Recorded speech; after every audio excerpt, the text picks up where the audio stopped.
안녕하세요, 다니쌤입니다. 제가 오늘 말씀드릴 주제는요, 내가 이렇게 오래 살 줄은 몰랐다 입니다.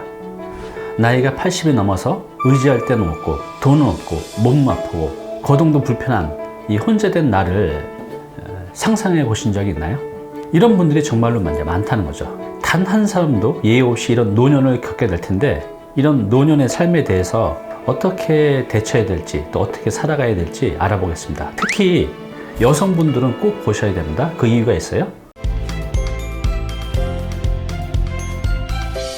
얼마 전에 70대 초반의 남성분이 상담을 오셨어요. 이분은 이제 은퇴도 하시고 어느 정도 이제 여유도 있어서 이제 갖고 있는 자산을 좀 정리해서 월세가 나오는 이제 수익형 부동산에 이제 투자를 하려고 상담을 오셨습니다. 근데 이제 이분하고 얘기를 하던 중에 놀랍게도 어머니께서 아직도 생존해 계신 거예요. 올해 나이가 94살이라고 하십니다. 그래서 이제 부모님을, 이제 어머님을 모시고 사시냐 여쭤봤더니 이제 따로 사신대요. 아니, 나이가 이렇게 많으시면 혼자 거동하기도 불편하실 텐데 어떻게 혼자 사냐고 여쭤봤더니, 자식들한테 폐 끼치기 싫어서 지금 이제 시니어타운에 들어가 살고 계신다고 해요. 그래서 이제 얼마 전에 이제 어머님을 찾아가 뵀는데, 어머니께서 이제 가려고 하는데 이런 말씀을 하셨다고 합니다. 아들아, 내가 이렇게 오래 살 줄은 꿈에도 생각하지 못했다 라고 이제 말씀을 하시는 거예요. 저도 이제 그 말을 듣고 고객이 가신 다음에 내 노후, 또 내 부모님의 노후에 대해서 참 많은 것들을 생각하게 하는 시간이었습니다. 이 고객이 가신 다음에 많이 이제 생각이 잠겼다고 했잖아요. 그 첫 번째는요, 결국 돈이 필요하구나 라는 것을 다시 한번 절실하게 느끼게 됐어요.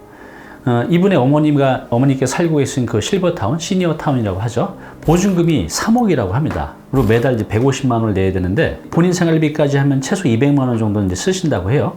5년이면 한 1억 2천, 10년이면 한 2억 4천, 그 돈이 추가로 있어야 된다는 거죠. 그 안에서 살려고 하면. 그러니까 적어도 한 5억 정도는 있어야 보증금 내고 최소 10년을 산다고 해도, 그 이상 살 수도 있겠지만 5억 정도가 필요한 거죠. 만약에 이 어머니께서 돈이 없었다고 하면 참 힘들게 살아갔을 것 같아요. 1억 현금도 없는 분들이 대부분이거든요. 그런 분들은 진짜 길거리에 있는 휴지를 주시면서 굉장히 힘들게, 또 굉장히 위험 속에 살아가고 계시죠. 얼마 전에도 이제 TV에서 봤는데, 관절이 거의 닳아서 아픈 지경인데 당장 휴지를 주지 못하면, 폐지를 주지 못하면 이 기본적인 생활을 못하니까 그 아픔을 감수하면서 폐지를 줍는 할머니를 보면서 참 마음이 불편했습니다. 나이 들어서 어느 정도 돈이라도 있어야 자식들한테 민폐 안 끼치고 의지하지 않고 최소한의 인간적인 삶을 살 수 있겠구나 하는 이제 생각을 해봤습니다. 네, 두 번째 든 생각은요, 결국은 혼자구나 라는 이제 생각이 드는 거죠. 제가 이제 많은 분들을 상담하면서 느끼는 거지만 60대, 70대 분들도 상담을 많이 오시거든요. 근데 자식하고 같이 사는 분보다 혼자 사신 분들이 훨씬 더 많아요. 거의 한 10이면 9. 그래도 저희 세대까지만 해도 장남이 그래도 어느 정도 부모님을 모시려고 하는 분들이 있죠. 근데 사실 현실로 보면 저희 세대 그렇게 많지는 않은 것 같아요. 제 주위를 보면. 그런데 요즘 20대들 의식조사를 해보면요, 부모님을 모시고 살 것인가에 대해서 여쭤보면 10명 중에 1명도 채 안 됩니다. 물어만 봤을 뿐인데. 그래서 앞으로는 우리 자식 세대가 부모를 모시고 산다는 거는 1도 기대해서는 안 될 것 같아요. 특히 결국 혼자구나, 이 부분에 대해서는 여성이 남성보다 훨씬 더 힘들 것 같아요. 평균적으로 보면 여성이 남성보다 7년 정도 더 오래 산다고 합니다. 결혼할 때도 보면 대체로 남성이 여성보다 나이가 좀 더 많죠. 한 3, 4살 정도? 그러면 평균적으로 여성은 남편이 죽은 후에도 결국 혼자 10년 이상을 이제 보내야 되는 그런 기간이 있어요. 여성분들이 오히려 남성들보다 노후 준비에 대해서 좀 더 철저히 대비해야겠구나 생각이 들었습니다. 네, 세 번째 든 생각은, 제가 만약 100살까지 산다고 하면 이 100세 시대를 어떻게 의미 있게 살아야 될까라는 이제 생각을 해봤어요. 우리 인간이 동물이 아니잖아요. 단순히 먹고 자고 싸고 이렇게만 살 수는 없죠.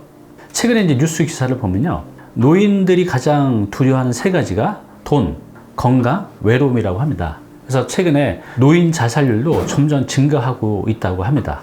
네, 돈이 있어도 나이가 들어서 그 외로움은 참 견뎌내기가 힘든 것 같아요.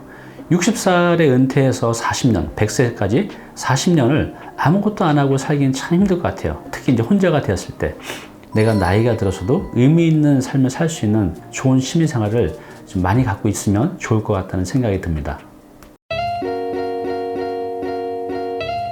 오늘 당신께서 해야 할 일이 있습니다.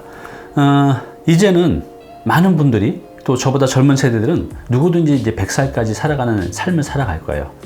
지금 이제 중장년층은 100세 시대에 어떻게 살아야 될까요? 그 생각을 한번 해보는 게 굉장히 중요합니다. 그래야 내가 무엇을 준비할지를 알 수 있기 때문에 그래요. 그래서 제가 오늘 책 3권을 소개시켜 드릴게요. 꼭 한번 읽어보시기 바랍니다. 첫 번째 책은요, 인생의 열매들입니다.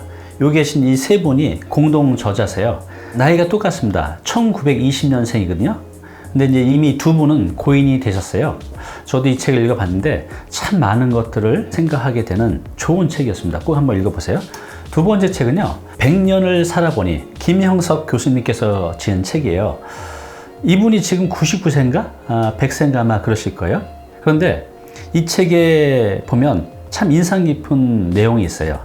이분께서 그럽니다. 인생에서 가장 황금기 나이가 몇 살이냐?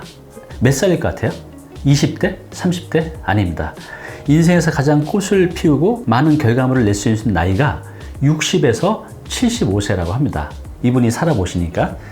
이 책도 꼭 한번 읽어보시기 바랍니다. 마지막으로는 인생 수업이라는 책입니다. 이 책의 저자는 20세기 최고의 정신의학자로 평가받는 엘리자베스 키블러 로스와 또 그녀의 제자인 데이비드 캐슬러가 이제 공동 저자이신데요. 죽음에 내몰린 임박한 사람들을 인터뷰를 했어요. 그를 통해서 우리가 삶에서 꼭 배워야 될, 꼭 알아야 될 것들을 정리한 책이거든요. 정말 좋은 책입니다. 이 책도 꼭 한번 읽어보시기 바랍니다. 네, 제가 오늘 소개시켜드린 이 3권의 책, 혼자만의 시간에 조용한 곳에서 이 책 3권을 들고 읽어보시기 바랍니다. 그러면 내 삶을 어떻게 의미 있게 보내야 될지, 인생 후반전을 어떻게 준비해야 될지 그 답을 찾으실 수 있을 겁니다. 감사합니다. 네, 오늘 정보 도움이 좀 되셨나요? 앞으로 이런 정보 계속 받아보실 분은요, 여기 구독 부탁드리고요. 그 다음에 오른쪽은 제가 추천한 영상입니다. 꼭 한번 보시기 바랍니다.